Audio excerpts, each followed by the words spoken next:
actually. Nice. There are two kinds of jars best for canning, storing, and saving for the winter. The ball and the mason jar.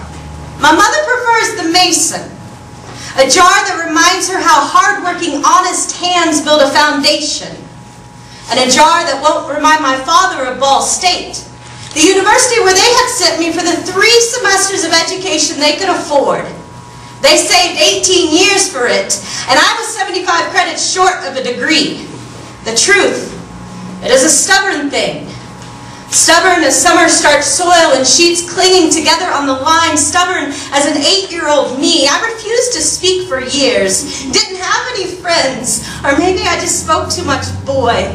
With dirt-clotted fingernails, back pocket butterfly knife, Air Jordans, refusing to ever untangle mess of hair. Defiantly, I just stare at those other kids and wonder where the hell it is that I came from. The first time I ever ran away from where I came from, I was 5.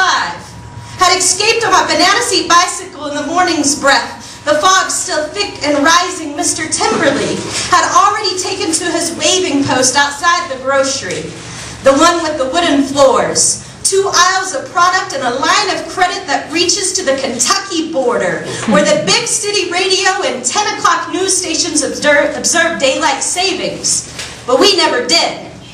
So I spent my childhood confused if I was living on fast time or slow time. My father, he split his 24 hours of time between 3 jobs: farmer, auctioneer, and electricity maker. My mother, a high school lunch lady, she takes pride in serving the nation's last made-from-scratch school lunch. And her hourly wage puts enough gas in my car to get to work and cash Dad's check at the store every Friday. I don't remember asking for much. Knew they didn't have much to give. I stole that pair of Air Jordans from a neighbor's throwaways, hid them in my backpack, then polished the scuffs and pulled the strings tight on the school bus where my mother wouldn't see me, but my brothers did. He kicked my ass for it, but he never sliced our secrecy. No, I just wanted to feel how to fly just a little to avoid the heat. My parents, they always store their savings in a mason jar kept in the freezer. They sleep with unlocked doors and have never feared their neighbors in the way they distrust numbers and banks, cell phones, and cheap talks. They refuse to leave a message. My parents, they've always scraped it together just enough to remain honest, sacrificing their ability to afford doctors, dentists, retirement. They live simply in a cell of a house located in the hills of southern Indiana at 63 North Wall Street. Wall Street. How difficult it must be to swallow when they write the return address on payments they could never afford to make.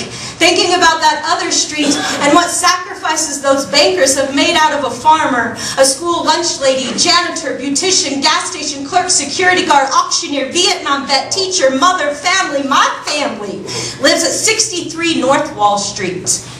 And every Christmas, when I receive my mother's holiday greeting complete with a $20 money order purchased from their corner Circle K, my eyes cut across the envelope to the return address. Feel the outline of Wall Street, trace my fingerprint, and remember where the hell it is that I came from. Mother, when you turn that corner of Main and Wall Street to see your burnt-out porch light leading you home, how often do you feel a knot, a stuckness, an emptiness deep in your stomach? How often do you clean out your freezer just to screw the lid on that mason jar just a little bit tighter?